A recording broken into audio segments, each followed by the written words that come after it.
jemaat, saya undang kita semua bangkit berdiri. Ibadah kita pagi hari ini akan kita mulai dengan satu keyakinan bahwa pertolongan kita adalah di dalam nama Tuhan yang menjadikan langit dan bumi. Turunlah kiranya atas kita sekalian anugerah dan damai sejahtera dari Allah Bapa dan Tuhan kita Yesus Kristus. Amin. Saudara, selamat pagi semuanya. Kita bersyukur untuk hari yang indah yang boleh Tuhan anugerahkan kepada kita untuk kita boleh datang memuji dan menyembah Dia. Mari saudara, dengan hati yang bersyukur kita mau tinggikan, kita mau muliakan Raja di atas segala raja, Tuhan kita Yesus Kristus. Mulia, sembah Raja mulia.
Kami sungguh memujiakan kebesaran nama-Mu ya Tuhan. Engkau adalah Raja di atas segala raja. Raja yang berkuasa di bumi dan di surga. Pagi hari ini setiap kami yang hadir, baik di tempat ini maupun di rumah kami masing-masing. Kami datang untuk memuji dan menyembah Engkau ya Tuhan di dalam roh dan kebenaran. Kami percaya pada pagi hari ini kami akan mengalami lawatan Tuhan yang sungguh luar biasa di tengah-tengah ibadah kami. Setiap kami yang datang dengan pergumulan berat, Tuhan akan berikan kekuatan kepada kami. Kami yang datang dengan tubuh yang lemah, Tuhan akan memulihkan setiap kami. Kami yang datang dengan hati yang duka, Tuhan akan hiburkan setiap kami. Kami percaya Tuhan, ibadah kami dari awal sampai akhirnya, ada Engkau yang hadir bersama-sama dengan kami. Dan kami percaya setiap kami yang datang di tempat ini, kami datang dengan hati yang sungguh rindu untuk memperkenankan hati Tuhan. Hanya di dalam nama Tuhan Yesus, kami menyerahkan ibadah kami ini dari awal sampai akhirnya ke dalam tangan Tuhan yang berkuasa. Terpujilah nama-Mu ya Tuhan. Dalam nama Yesus kami berdoa dan kami bersyukur. Amin. Saudara silakan duduk. Bapak Ibu Saudara yang dikasih dalam Tuhan, saya percaya di dalam kehidupan kita, di dalam setiap musim hidup kita, ada begitu banyak pergumulan yang kita hadapi. Lika-liku, permasalahan yang Tuhan izinkan kita alami. Saudara, mungkin di dalam semuanya itu ada kalanya kita jatuh di dalam dosa. Tetapi kabar baiknya saudara, hari ini Tuhan masih berikan kesempatan kepada kita untuk kita boleh datang kepada Dia. Menyerahkan apa yang menjadi pergumulan kita, menyerahkan apa yang menjadi dosa yang menghalangi kita pagi hari ini untuk datang kepada Dia. Saudara, mari sekali lagi kita datang dengan hati yang tertunduk di hadapan Tuhan. Kita mau bawa setiap dosa dan pergumulan kita kepada Dia satu-satunya, Tuhan dan Juru Selamat kita, Yesus Kristus.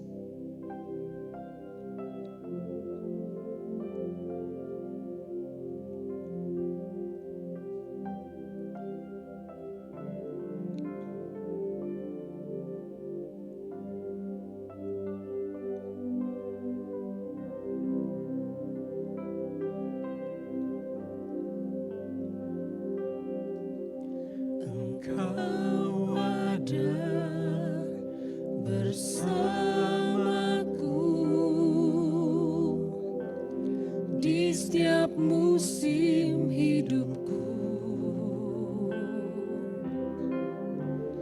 tak pernah Kau biarkan ku sendiri.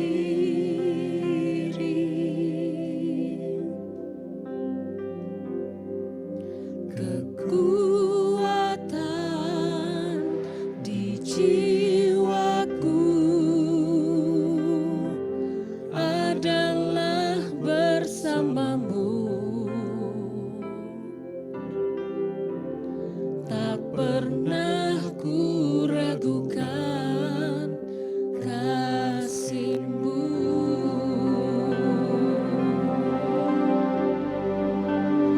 Bersama-Mu Bapa, ku lewati semua. Perkenanan-Mu ya teguhkan hatiku. Engkau yang bertindak, memberi pertolongan. Anugerah-Mu besar melimpah bagiku.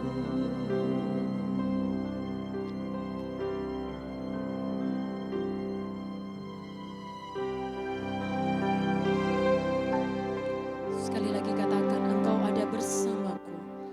Engkau ada bersamaku di setiap musim hidupku. Tak pernah Kau biarkan ku sendiri. Kekuatan di jiwaku, Kekuatan di jiwaku adalah bersama-Mu. Tak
Saudara, pagi hari ini mari kita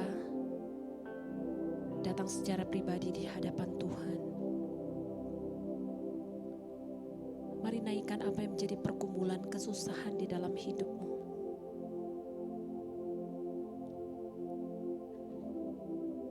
Izinkan Tuhan melawat hatimu dan hatiku pagi hari ini.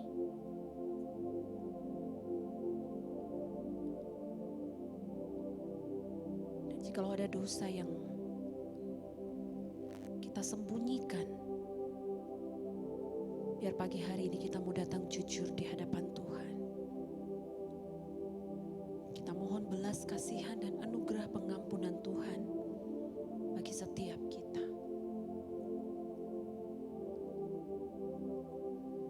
Saudara, demikianlah firman Tuhan berkata,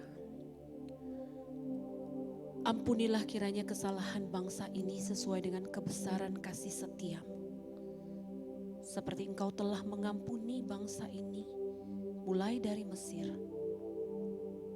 sampai kemari.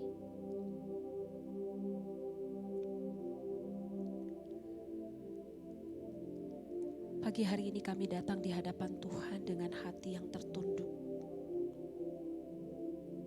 Karena kami menyadari ada begitu banyak hal-hal yang kami lakukan yang tidak berkenan di hadapan Tuhan. Ada begitu banyak hal yang kami lakukan yang juga mendukakan orang-orang di sekitar kami.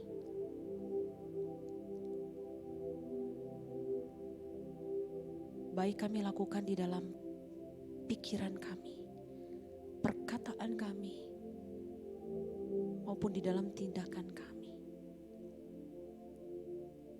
Ampuni kami ya Tuhan. Ampuni kami. Kami rindu biarlah pagi hari ini Tuhan boleh melawat setiap kami. Tuhan melayakkan kami, menguduskan kami.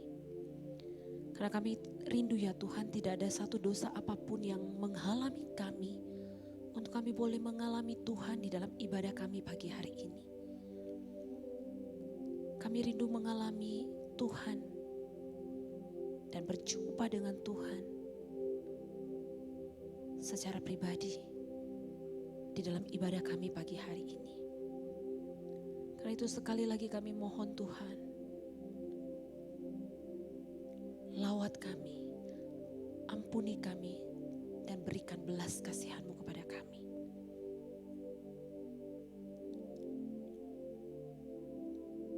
Sekali lagi kami menyerahkan setiap dosa kami ke dalam tangan-Mu ya Tuhan. Karena kami percaya setiap kami yang datang dengan hati yang jujur di hadapan Tuhan, yang mengaku dengan mulut kami,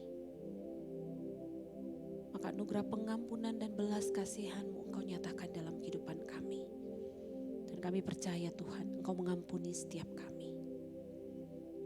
Dan biarlah Tuhan terus mengajarkan kami, untuk kami juga boleh hidup taat kepada Tuhan, dan belajar untuk menghargai setiap anugerah demi anugerah yang Tuhan berikan kepada setiap kami. Terima kasih Tuhan, kami sungguh bersyukur untuk anugerah-Mu bagi kami. Hanya dalam nama Tuhan Yesus, Tuhan dan Juru Selamat kami yang hidup, kami berdoa, kami bersyukur. Amin. Saudara, dengarkanlah jaminan pengampunan dosa yang diberikan kepada setiap kita. Terambil dari Roma pasal 3 ayatnya yang ke-24 berkata, dan oleh karena kasih karunia telah diselamatkan dengan cuma-cuma karena penebusan dalam Kristus Yesus. Kita bersyukur untuk anugerah pengampunan yang boleh Tuhan berikan kepada kita. Saya undang kita semua bangkit berdiri. Mari bersama dengan segenap umat percaya yang ada di segala tempat dan abad. Kita akan mengikrarkan pengakuan iman kita seturut dengan pengakuan iman rasuli yang berkata demikian.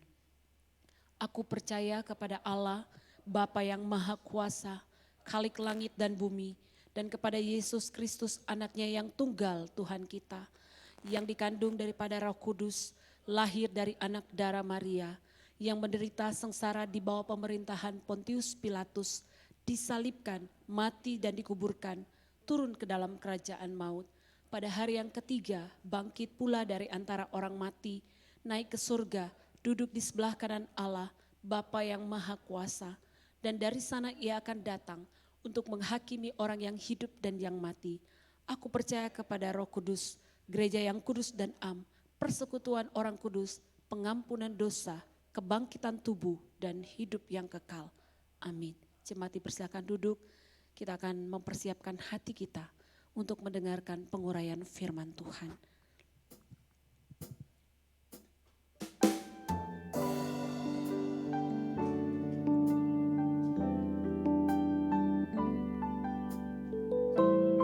Saudara, biarlah lagu ini boleh menjadi sebuah kerinduan, komitmen kita kepada Tuhan. Tuhan, ku mau menyenangkan-Mu. Tuhan, bentuklah hati ini jadi bejana untuk hormat-Mu, cemerlang bagai emas murni. Tuhan, ku serahkan hatiku, semua ku berikan padamu. Kuduskan hingga tulus selalu, agar aku menyenangkan-Mu, menyenangkan-Mu, senangkan-Mu. Hanya itu kerinduanku, menyenangkan-Mu, senangkan hati-Mu. Hanya itu kerinduanku. Sekali lagi katakan menyenangkan-Mu. Menyenangkan-Mu, senangkan-Mu. Hanya itu kerinduanku, menyenangkan-Mu, senangkan hati-Mu. Hanya itu kerinduanku.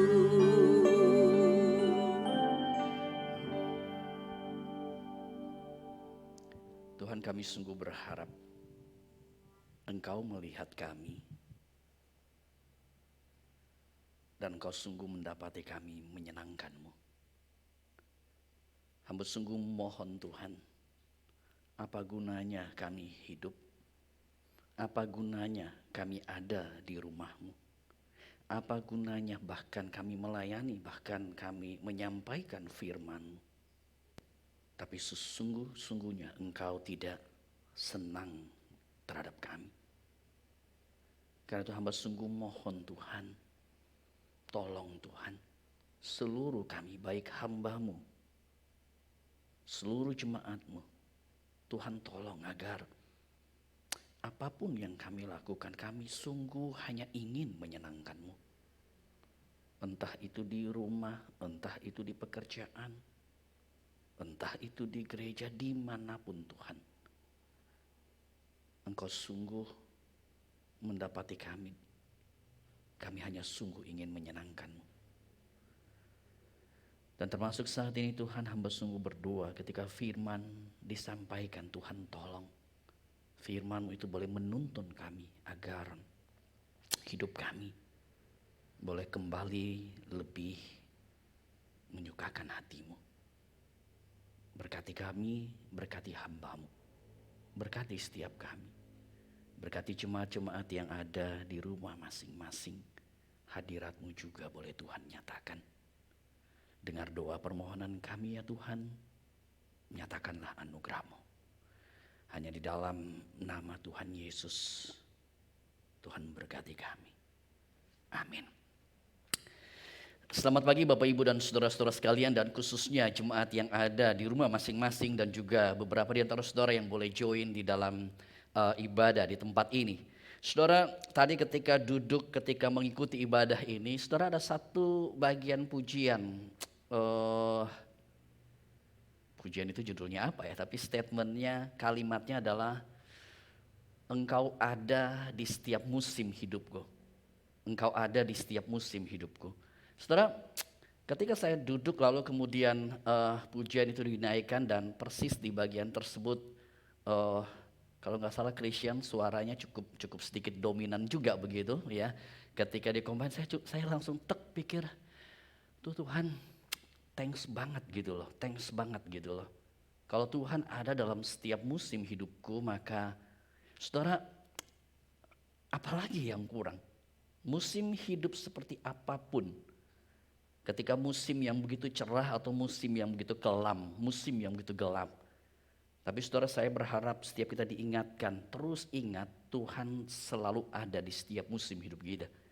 Saudara, dan ketika berinteraksi dengan pujian tadi, ketika saya berkata thanks God, thank you karena Tuhan ada di setiap musim hidup saya, apapun itu. Dan ketika berinteraksi dengan bagian tersebut, saya kemudian realize satu hal, menyadari satu hal. Ternyata Tuhan bukan sekedar ada dalam setiap musim hidup kita, tapi Tuhan itu juga sebenarnya mengarahkan supaya di setiap musim apapun, saudara dan saya punya panggilan masing-masing. Saudara, menarik sekali, kadang-kala hidup kita tuh adalah hidup yang terkondisi oleh lingkungan sekeliling kita atau terkondisi oleh musim kita. Saya rasa dalam setengah tahun terakhir kita terkondisi dengan kondisi pandemi daripada COVID-19. Dan di dalam setengah tahun terakhir sangat mungkin musim COVID-19, pandemi COVID-19 ini rasanya mengungkung hidup kita dan hidup kita hanya khawatir, hanya cemas, hanya takut. Berjaga-jaga tentu saja harus kita lakukan. Tetapi ketika kita berhadapan dengan musim seperti ini, maka kalau hanya ketakutan, kecemasan, kekhawatiran yang mengungkung hidup kita dan kita seperti hanya terkotak dengan musim tersebut, maka saya percaya di situ kita keliru. Karena di setiap musim ada panggilan Tuhan, di setiap musim ada rencana Tuhan, di setiap musim Tuhan ingin kita melakukan sesuatu. Saudara, dan saya sangat berharap apa yang kita renungkan hari ini boleh mengingatkan kita kembali bahwa setiap kita ada sebuah panggilan yang khusus di dalamnya. Saudara, pembahasan kita hari ini kita akan kembali melanjutkan pembahasan daripada Injil Yohanes pasal yang pertama. Saudara, dan kalau saudara mengingat, saudara, setiap kali saya itu memberikan sebuah gambaran dan ada sebuah diagram daripada Injil Yohanes pasal pertama yang beberapa minggu terakhir sudah kita bahas bersama. Saudara, saya kembali mengajak kita melihat diagram tersebut. Saudara, kalau saudara perhatikan di dalam diagram tersebut, saudara, maka diagram itu adalah seperti ini. Di dalam diagram tersebut kita melihat ada sebuah pola, ya, ada sebuah pola daripada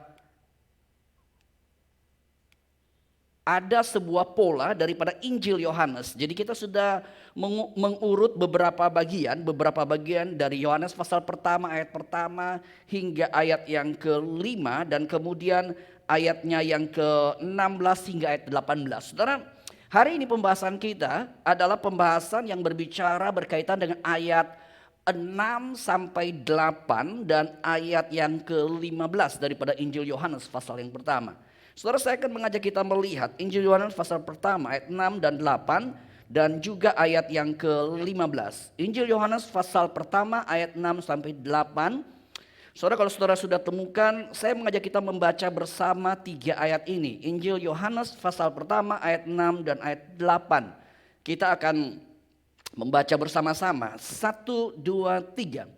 Datanglah seorang yang diutus Allah, namanya Yohanes.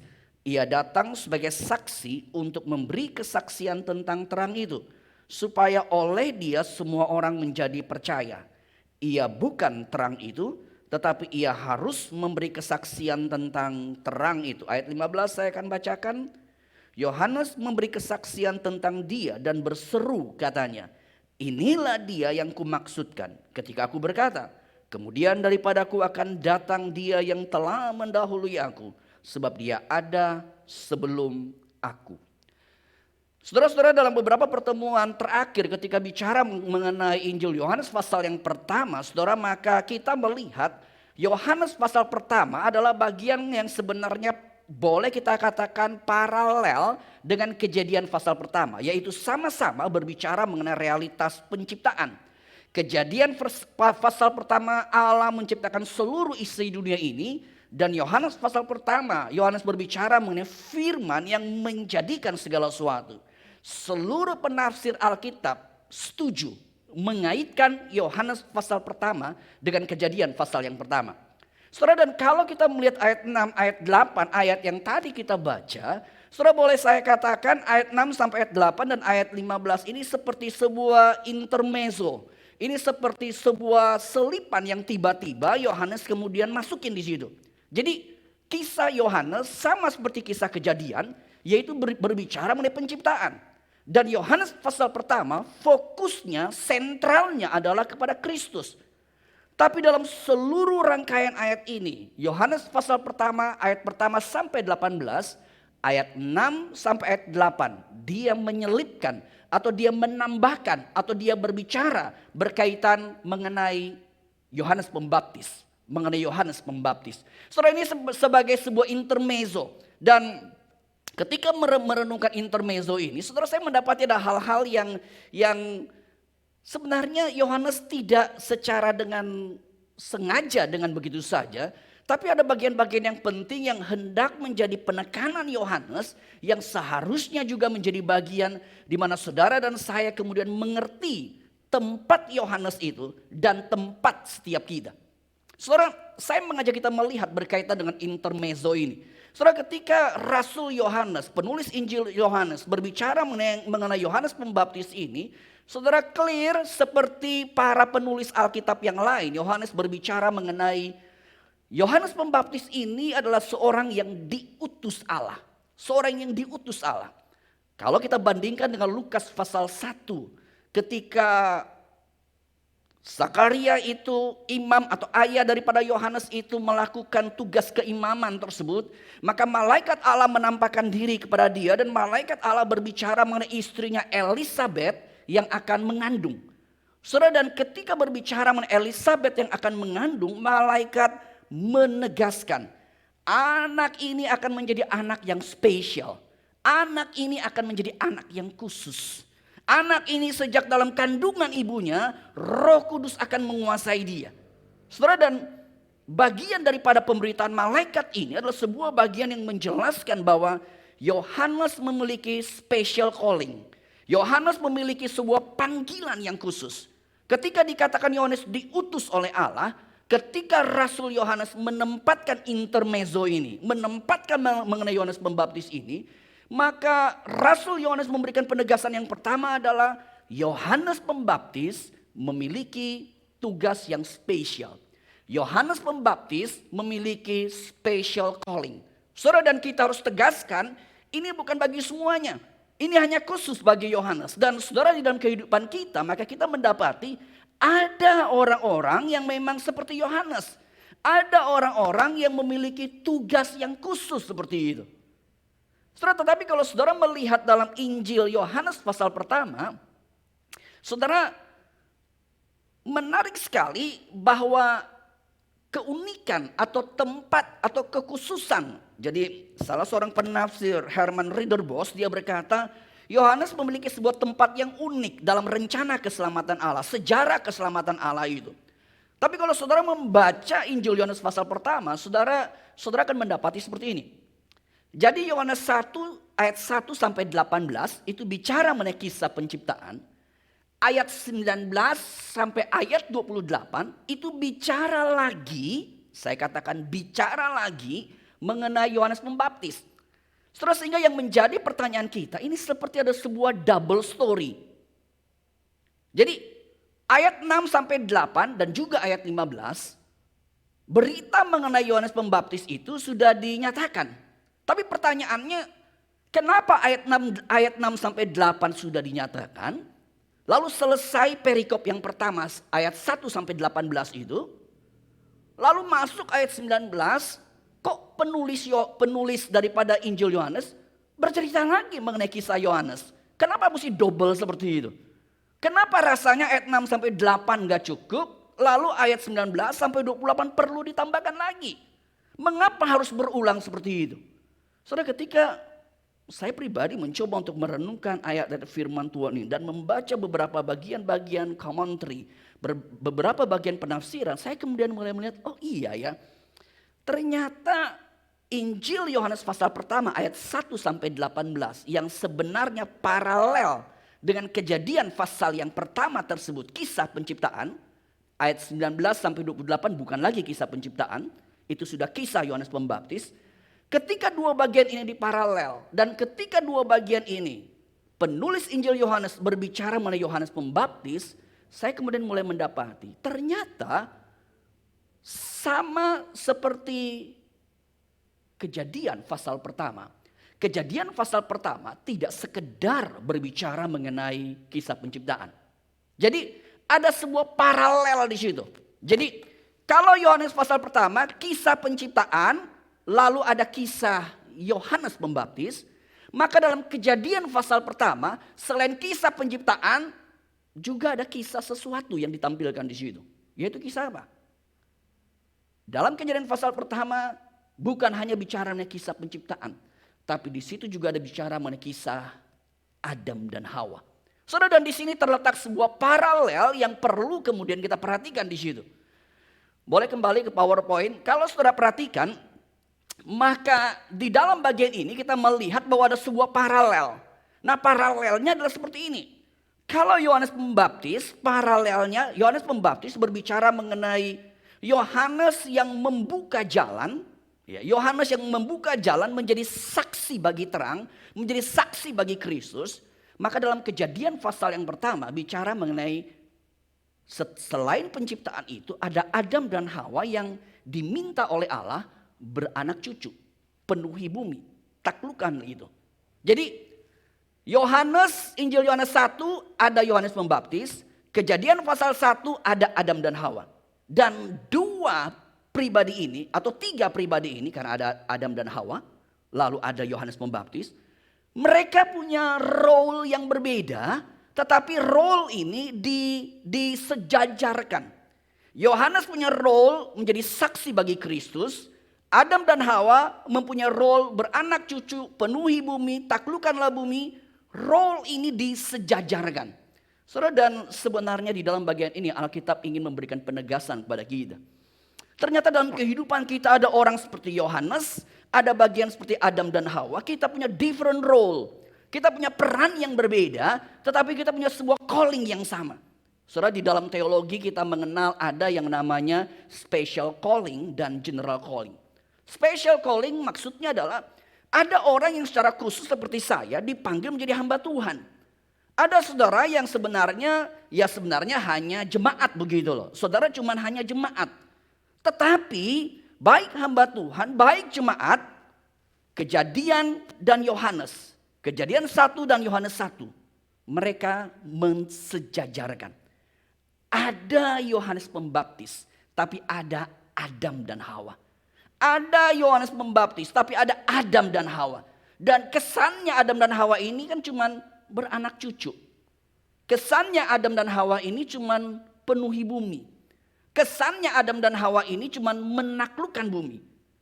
Tapi saudara, disinilah konsep Kristiani memberikan sebuah penegasan yang berbeda. Ingat, ketika saudara melahirkan beranak cucu, itu bukan cuma beranak cucu. Ketika saudara bekerja, itu bukan cuma saudara bekerja. Jangan saudara berpikir kalau saudara ada di mimbar seperti ini, baru saudara melakukan sebuah pekerjaan Allah, sebuah pekerjaan yang besar. Tidak. Pekerjaan Allah, pekerjaan yang besar adalah sebuah pekerjaan menjadi saksi bagi terang seperti Yohanes Pembaptis. Tapi pekerjaan Allah juga adalah sebuah pekerjaan beranak cucu. Sebuah pekerjaan menaklukkan bumi. Saudara, saya ingat D.L. Moody. Dia adalah seorang pengkhotbah KKR yang sangat besar. Saudara, ketika dia KKR selalu pengkhotbah KKR dalam kebaktian itu menantang orang untuk percaya. Menantang orang untuk menyerahkan diri menjadi hamba Tuhan. Satu ketika dalam sebuah KKR di El Moody, selesai KKR tersebut, ada seorang ibu datang seperti ini kepada di El Moody. Boksu, ya dia nggak panggil boksu lah begitu ya, dia panggil reverend lah barangkali ya, karena ini urusan di dunia di sana begitu, dunia barat ya. Dia panggil pendeta begitu, jadinya saya itu dengar firman-Mu, saya sungguh tahu Tuhan panggil saya dan saya mau menyerahkan diri sebagai hamba Tuhan. Tetapi Pak Pendeta, saya ini saat ini itu nggak bisa. Saya tuh punya anak, kalau nggak salah saat itu dia sebutkan anak dia saat itu ada 11. Zaman dulu memang anaknya banyak begitu ya jadinya ya. Jadi dia bilang anak saya ada 11, jadi Pak Pendeta, saya ini nggak bisa ke sekolah teologi. Saya ini nggak bisa serahkan diri sebagai hamba Tuhan. Jadi gimana nih, saya ini harus urus anak 11 saya begitu loh. Saudara, di El Moody kemudian menjawab seperti ini. Siapa bilang kamu gak bisa jadi hamba Tuhan? Lu saat ini sedang jadi pendeta bagi 11 anakmu. Ya. Lu sedang jadi pendeta bagi 11 anakmu. Saudara, ini sebuah konsep yang menarik. Jangan berpikir beranak cucu, cuman beranak cucu. Kalau saudara memimpin di tempat ini, memimpin di podium ini, saudara sedang memimpin pekerjaan Allah. Tidak.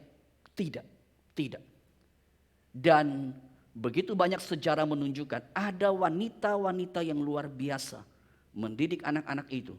Dan pada akhirnya anak-anak itu dipakai oleh Tuhan dengan luar biasa. Saudara, dalam konsep ini jelas sekali. Realitas Yohanes Pembaptis, kenapa ayat 19 dan seterusnya itu sudah ada. Kenapa di Yohanes pasal pertama diselipin lagi. Ada ayat 6 sampai 8. Jawabannya, Yohanes Pembaptis diparalelkan dengan Adam dan Hawa. Yohanes Pembaptis pekerjaan menjadi saksi bagi terang itu. Adam dan Hawa pekerjaannya beranak cucu, tapi itu punya esensi yang sama. Saudara, di dalam semua hidup kita, kita punya beragam panggilan. Ada begitu banyak pekerjaan. Saudara, saya ingin bertanya kepada saudara. Saudara perhatikan kata yang digaris tebal tersebut. Kelihatannya sama. Jadi saudara hidup untuk kerja atau saudara kerja untuk hidup? Kira-kira mana yang tepat? Saudara, kalau di rumah ada istri suamimu, saudara coba diskusi setengah menit dari sekarang ya. Yang di sini boleh diskusi. Yang mana yang tepat? Hidup untuk kerja atau kerja untuk hidup? Hah? Kerja untuk hidup, ya. Kerja untuk hidup. Betul? Saudara, kalau kita perhatikan di sini memang kita menyadari kita kerja itu kan supaya kita bisa hidup. Iya kan? Tapi kalau saudara hanya berpikir kerja untuk hidup, secara iman Kristiani itu keliru. Itu keliru. Karena kalau balik dalam kitab Kejadian pasal pertama, saudara hidup itu ya adalah untuk kerja. Kerja itu sebuah panggilan yang teridentifikasi dengan hidup. Jadi kerja itu bukan hanya untuk cari makan. Kerja itu bukan hanya untuk supaya saudara tambah kaya. Kerja itu bukan supaya saudara nanti selesai pandemi, nanti kalau sudah ada antivirus bisa kea-kea, bisa jalan-jalan begitu loh. Kayaknya kita udah setengah tahun terakhir ini kaki tangan udah gatel aja begitu loh. Kapan jalan-jalan begitu loh. Kapan pergi traveling begitu loh. Iya kan? Kita udah kagak sabaran begitu loh. Saudara, kita bukan sekedar pekerjaan itu untuk buat kita hidup, kita nyaman, kita aman, kita bisa senang-senang. Bukan itu.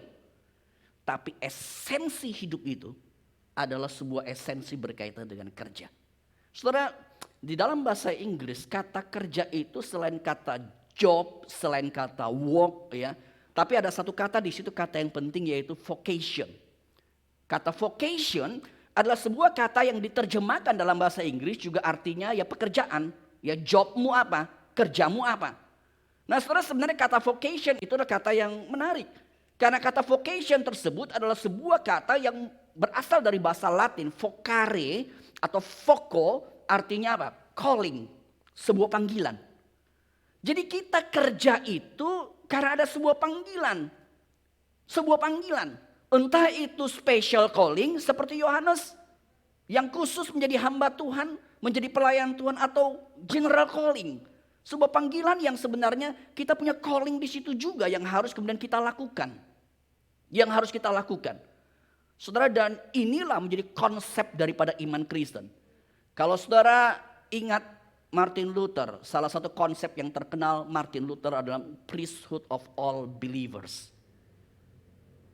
Keimaman semua orang percaya. Martin Luther berkata imam itu bukan hanya hamba Tuhan. Imam itu bukan hanya rohaniawan. Bukan hanya para paus. Bukan hanya para uskup. Bukan hanya para pendeta. Tidak. Saudara, hari ini saya menggunakan kostum imam ini biasanya ya. Ada jubah, ada stola seperti ini. Memang jubah stola ini membuat saya itu langsung kalau di foto kayak gini langsung tahu ini pendeta. Ya. Kalau saya tanggalin pakai kemeja biasa kita langsung tahu ini belum tentu pendeta. Ya. Kostum ini menjadi kostum imam. Tetapi bagi Martin Luther, ingat, imam itu bukan hanya sebuah jabatan. Tapi lebih daripada itu imam adalah sebuah panggilan. Dan Luther berkata semua kita. Baik saya yang pakai jubah dan stola ini. Dan saudara yang duduk di rumah masing-masing dan di tempat ini. Kostum apapun. Saudara adalah imam. Saudara dipanggil di dalam panggilan ini. Itulah sebabnya dalam iman Kristen kita percaya antara pekerjaan secara sacred, pekerjaan rohaniawan dengan pekerjaan sekular adalah sebuah pekerjaan yang esensinya adalah sebuah pekerjaan yang sama. Sama-sama punya panggilan. Saudara, itu adalah bagian yang pertama. Saudara, dan itulah sebabnya ketika memikirkan tema ini, saudara, awalnya memang saya berikan tema no one greater. Tidak ada yang lebih besar, yaitu memang bicara mengenai Yohanes. Tapi saya kemudian 2 hari lalu ketika menyiapkan lagi begitu bagian ini, saya kena pikir iya saya ingin tulis temanya itu Jesus, John, and me. Ya. Kisah ini bukan hanya Yesus dan Yohanes, tapi itu juga kisah Yesus, Yohanes, dan saya. Yesus, Yohanes, dan saudara. Ingat, ada Yesus, ada Yohanes, dan ada engkau, ada saya, ada Adam dan Hawa. Saudara, itu adalah bagian yang pertama. Bagian yang kedua ketika Yohanes berbicara mengenai Yohanes Pembaptis, saudara, maka Yohanes berbicara mengenai di dalam ayatnya yang ke-7 atau ayat ke-8 itu ada sebuah penegasan. Ayat ke-8 dikatakan ia atau Yohanes Pembaptis itu bukan terang itu. Jadi kalimat ini ditegaskan begitu rupa. Yohanes Pembaptis bukan terang itu. Saudara, kenapa harus digarisbawahi dia bukan terang itu? Saudara, karena ternyata kalau kita melihat dalam keberadaan diri Yohanes Pembaptis, Yohanes Pembaptis itu adalah seorang yang boleh kita katakan besar sekali. Dia adalah seorang yang luar biasa. Itulah sebabnya ketika saya memberikan judul juga di dalam khotbah ini.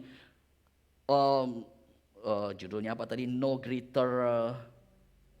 one greater. Tidak ada seorang pun yang lebih besar. Saudara, karena memang Yohanes Pembaptis ini seorang yang luar biasa. Seorang yang hebat, seorang yang besar. Setidaknya kalau saudara perhatikan di dalam diagram ini, saudara bagian pertama kita lihat yang sisi yang kanan ya. Kalau saudara perhatikan di situ, maka di dalam Matius pasal 11, dalam Kisah Para Rasul pasal yang ke-19, di situ ditegaskan Yohanes Pembaptis ini punya pengikut yang cukup fanatik. Bukan hanya pengikut yang fanatik, dia juga baptisan dia tuh seperti baptisan yang kemudian dikenal sebagai baptisan Yohanes. Saudara, tidak ada orang lain yang pendeta lain yang bisa ada nama baptisan, baptisan si A, baptisan si B, baptisan si C. Enggak ada tuh kayak begitu, cuma Yohanes. Saudara, ya karena memang Yohanes sebelum Kristus dan punya pengikut yang begitu banyak, baptisan yang dia lakukan dan itu dikenal sebagai pengikut Yohanes, baptisan Yohanes. Saudara, bukan hanya itu. Kalau kita melihat sisi sampingnya Herodes. Maka Herodes di dalam Markus tersebut, maka ketika bicara mengenai Yohanes, maka Herodes itu kemudian, ini adalah kisah setelah Yohanes mati. Lalu Yesus itu, Herodes itu kemudian berkata, Yesus itu seperti Yohanes yang bangkit kembali. Ketika Herodes mendengar pekerjaan Yesus yang luar biasa, Herodes kaitkan itu dengan Yohanes. Saudara, dan tadi saya sudah bicara mengenai malaikat di dalam Lukas tersebut. Malaikat juga menegaskan, Yohanes orang yang sangat spesial. Dan Yesus sendiri di dalam Matius pasal yang ke-11, Yesus berbicara mengenai tidak ada seorang pun yang lahir di dunia ini yang lebih hebat, lebih besar daripada Yohanes. Saudara, kalau saudara perhatikan di dalam gambar yang saya berikan, di 2 gambar tersebut, beberapa lukisan mengenai Yohanes. Salah satu ciri khas ya, selain gambar banyak itu Yohanes membaptis Tuhan Yesus. Berbicara mengenai gambar Yohanes Pembaptis, gambar yang khas adalah gaya tangan dia. Karena dia berkata bertobatlah, bertobatlah. Jadi gaya tangan dia yang membuat pengikut itu kemudian terhisap. Pengikut itu kemudian begitu kagum. Pengikut itu kemudian begitu merasa dia adalah orang yang sangat spesial. Dan memang Yohanes sangat spesial. Tetapi di tengah-tengah sangat spesialnya Yohanes, penulis Injil Yohanes memberikan penegasan. Yohanes spesial, tapi Yohanes bukan terang itu. Yohanes bukan terang itu. Saudara, saya cuma berpikir begini. Kalau Yohanes saja yang begitu hebat ditegaskan bukan terang itu, apalagi setiap kita. Dan saudara, disinilah sebenarnya menjadi kunci. Ketika saudara dan saya hidup pada zaman ini, ketika ada hamba Tuhan katakanlah yang begitu hebat, ketika ada orang yang mengidentifikasi diri seperti Kristus, maka saudara ingat, siapapun orang itu bukan terang itu. Orang itu bukan terang itu. Saudara, kadang-kala dalam kehidupan bergereja kita kerap kali punya fansnya masing-masing. Kerap kali kita kagum dengan seseorang. Saudara, bolehkah saya minta kepada setiap saudara, silakan respect pada seseorang. Tapi orang itu bukan terang. Artinya, kalau orang itu bukan terang, maka saudara kita harus tetap melihat. Kita tidak boleh mengilahkan orang itu. Bahkan kita harus melihat kembali kebenaran. Karena orang itu tetap mungkin melakukan sebuah kesalahan. Saudara, ketika ada seseorang yang berpikir dia paling benar, maka disitulah terjadi sebuah kesesatan. Ketika ada hamba Tuhan yang berpikir dia paling benar, maka disitulah menjadi sebuah problem. Dan saya juga berharap semua kita yang ada dalam gereja, kita yang melayani sebagai majelis, sebagai pengurus, sebagai jemaat, jangan pernah berpikir paling benar. Kalau Yohanes yang begitu besar, ditegaskan dia bukan terang itu. Apalagi kita yang gak ada apa-apanya. Apalagi kita yang sebenarnya tidak bisa dibandingkan dengan Yohanes Pembaptis tersebut. Alkitab memberikan penegasan. Yohanes Pembaptis diutus Allah. Yohanes Pembaptis punya banyak hal yang spesial. Tapi dia bukan terang itu. Saudara, dan sebenarnya kalau kita melihat mengenai Yohanes Pembaptis, saudara, maka hal yang sangat baik. Yohanes Pembaptis dia tahu diri dengan baik. Dia punya kesadaran diri dengan baik.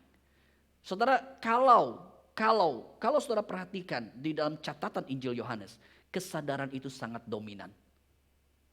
Saudara, di dalam slide terakhir saya, kalau saudara perhatikan di situ, di situ berbicara mengenai Yohanes no one greater, tetapi di dalam slide ini, kalau saudara perhatikan, Yohanes punya sebuah kesadaran diri. Yohanes berkata begini, buka tali kasut pun aku tidak layak. Buka tali kasut pun aku tidak layak. Dan Yohanes berkata, Kristus yang akan semakin lebih besar, dia harus semakin bertambah dan aku harus semakin berkurang. Saudara, berita ini saya berharap semua kita boleh dengar. Saya sebagai gembala di tempat ini, Saudara sebagai majelis, sebagai pengurus, sebagai jemaat, ingat baik-baik. Kita buka tali kasut, Kristus pun tidak layak. Tapi kalau Tuhan mau memakai kita, itu adalah anugerah. Dan ingat baik-baik, Kristus harus semakin lebih besar. Saudara dan saya harus semakin lebih kecil. Kristus yang harus semakin bertambah, dia harus semakin ditinggikan. Dan saya yang harus semakin menjadi kecil. Saudara, kesadaran ini menjadi kesadaran yang penting. Ketika tema no one greater, tidak ada seorang manusia pun yang lebih besar dari Yohanes. Tapi sisi yang sama Yohanes berkata, buka tali kasut pun aku tidak layak. Saudara, mari, terlebih ketika saudara dan saya sebentar akan menerima roti dan anggur dalam perjamuan ini. Masakan. Engkau dan saya berani merasa diri penting, sangat penting. Di gereja, di dunia ini. Masakan. Engkau dan saya berani berkata, saya paling hebat, saya paling benar. Saudara, mari ketika kita terima roti dan anggur, ingatlah, engkau dan saya bukan apa-apa. Tapi karena cinta Tuhan itulah yang membuat hidup saudara dan saya bernilai. Saudara, mari, mungkin sudah sekitar setengah tahun kita tidak menerima roti dan anggur ini, perjamuan ini. Tapi roti dan anggur perjamuan kali ini, meskipun sementara kau akan terima di rumah masing-masing mungkin. Saudara, ingatlah, disinilah kita kembali, nilai arti hidup kita hanya kembali kepada pengorbanan Tuhan. Tidak ada yang besar, tidak ada yang hebat, tapi hanya Tuhan. Dan kalau Tuhan mau mengasihi engkau dan saya, kalau Tuhan mau menerima kita, kalau Tuhan mau memakai setiap kita, mari kita hanya datang kepada Tuhan dan berkata, Tuhan, di sini saya hanya datang menerima Engkau. Dan saya hendak mengalami anugerah kembali itu. Mari kita datang kembali kepada Tuhan. Kita berdoa dan kita juga mohon anugerahnya.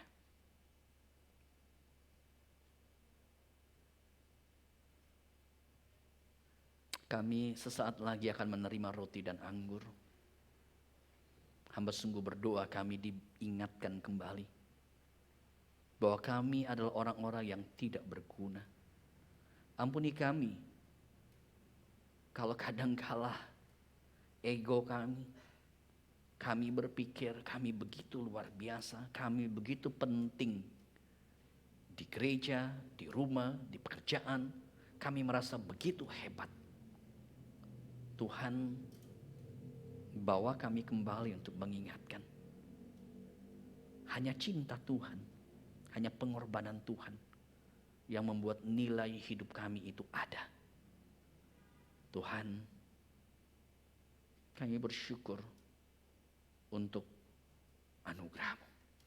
Dan bawa kami untuk melihat, mengalami cinta-Mu. Hanya di dalam nama Tuhan Yesus kami berdoa. Amin. Jemaat yang dikasih dalam Tuhan, saya percaya kita semua diberkati dengan firman Tuhan dan juga dengan perjamuan kudus yang kembali lagi hari ini kita laksanakan. Dan saatnya saudara, kita akan memberikan persembahan yang terbaik buat Tuhan. Kita akan memberikan secara online, silakan Bapak Ibu Saudara boleh scan barcode yang ada di tampilan layar TV atau di handphone saudara atau di layar komputer. Dan pujian dari paduan suara Gloriamus akan mengantar kita untuk boleh memberikan persembahan yang terbaik bagi Tuhan.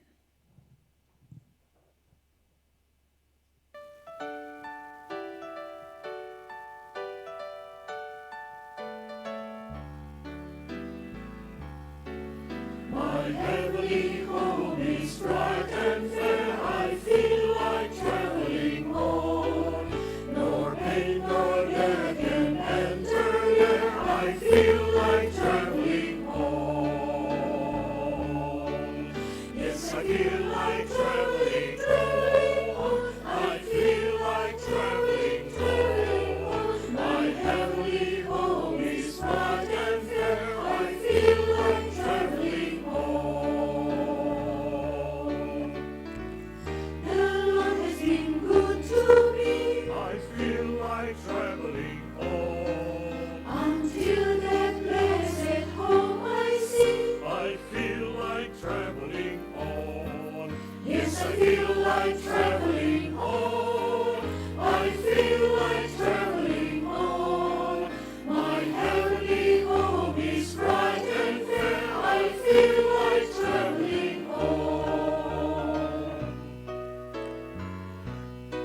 but we'll work till Jesus comes. We'll work till Jesus comes. We'll work till Jesus comes, and we'll be gathered home. We'll work till Jesus comes. We'll work till Jesus comes. We'll work till Jesus comes, and we'll be gathered home. I feel like traveling, traveling home. My heavenly home is bright and fair. I feel like traveling home. I feel like traveling, traveling home. My heavenly home is bright and fair. I feel like traveling home. My heavenly home is bright and fair. I feel like traveling. I feel like traveling. I feel like traveling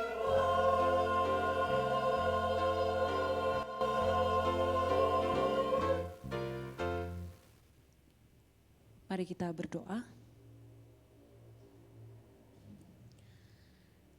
Bapa di dalam surga, kami sungguh bersyukur untuk satu kesempatan yang indah yang boleh Tuhan masih berikan kepada kami untuk kami boleh memberikan persembahan. Kami menyerahkan ke dalam tangan Tuhan untuk setiap persembahan yang sudah kami berikan pada pagi hari ini. Kiranya Tuhan pakai untuk boleh menjadi pekerjaan Tuhan, untuk memperlebar pekerjaan-Mu di tengah-tengah gereja kami di tempat ini. Kau memberkati setiap tangan-tangan yang sudah memberikan.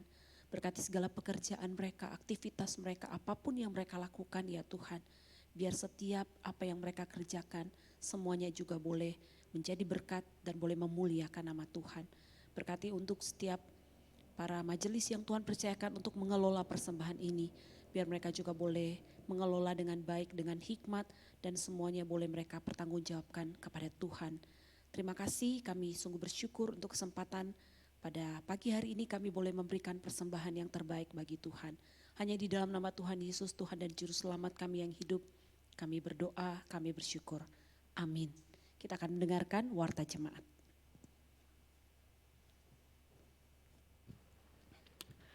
Saudara, kita bersyukur kalau kembali dalam hari ini kita kembali boleh melaksanakan ibadah, dan khususnya hari ini kita juga boleh bersama-sama menikmati perjamuan Tuhan.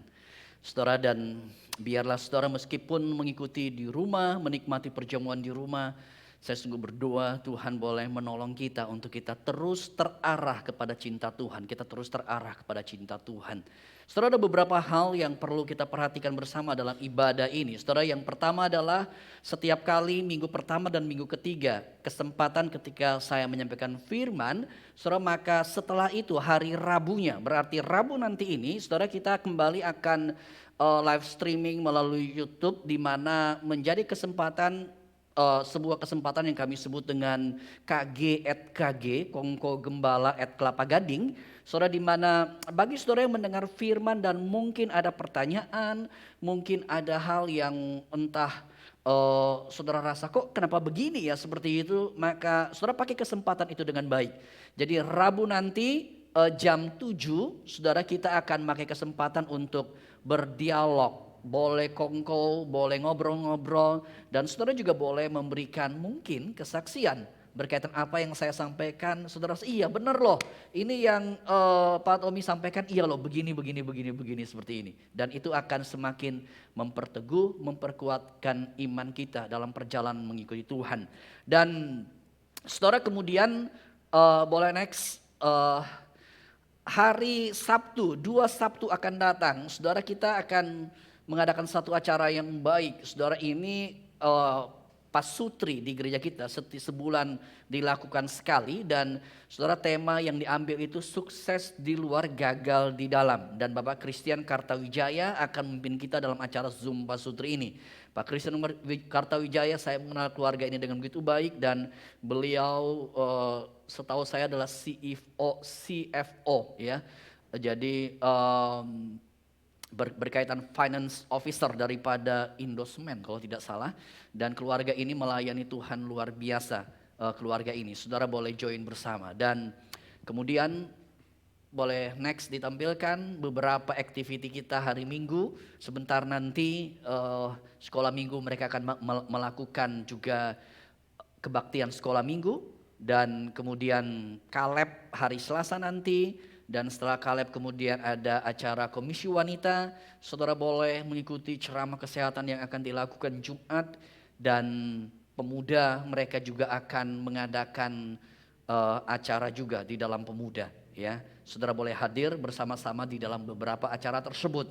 Dan gema daripada sinode kita ini bahan gema saudara bisa download sekarang. Jadi tidak perlu lagi secara fisikal, tapi saudara boleh download. Dan nanti setiap pembahasan satu kitab setelah selesai kita biasanya akan ada pertemuan juga Zoom, dimana kalau ada pertanyaan selama saudara membaca satu kitab tersebut boleh catat dan kita akan diskusi bersama.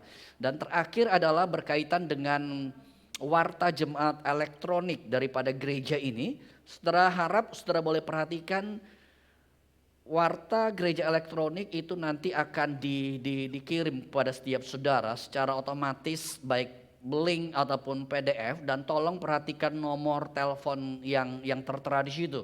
Ya, karena nomor itu akan menjadi nomor penghubung bagi warta setiap kita. Jadi kalau saudara yang ingin mendapatkan warta untuk mengupdate seluruh activity gereja kita, tolong boleh menyimpan nomor tersebut. Dan setiap weekly, setiap minggu akan dikirimkan informasi berkaitan dengan activity pelayanan daripada gereja ini. Saudara, demikian hal yang perlu kami sampaikan dalam ibadah ini. Dan saudara, mari kita bangkit berdiri. Kita akan mengembalikan segala kemuliaan bagi Allah Tritunggal. Kita akan menaikkan pujian doksologi dan kita bersama menerima berkat dari Tuhan. Puji Allah Bapa Putra, puji Allah Roh Kudus, kebaikannya yang esa. Mohon selamat sumber berkat.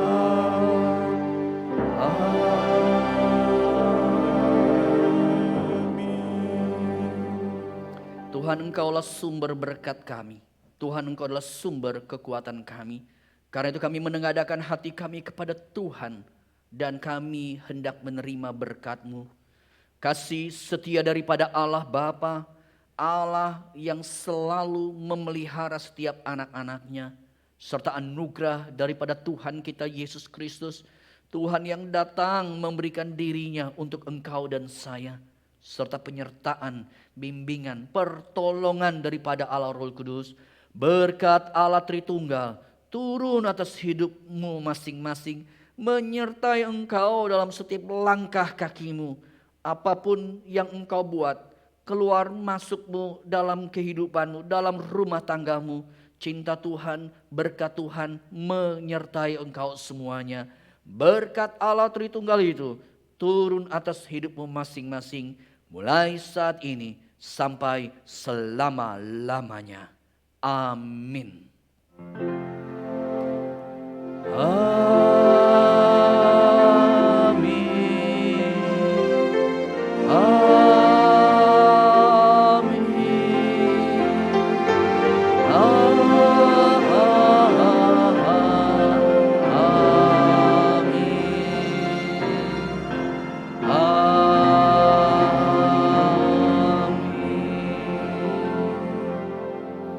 Jemaat bisa duduk kembali. Selamat hari Minggu. Tuhan memberkati setiap saudara dan anugerah Tuhan menyertai engkau. Amin. Silakan duduk.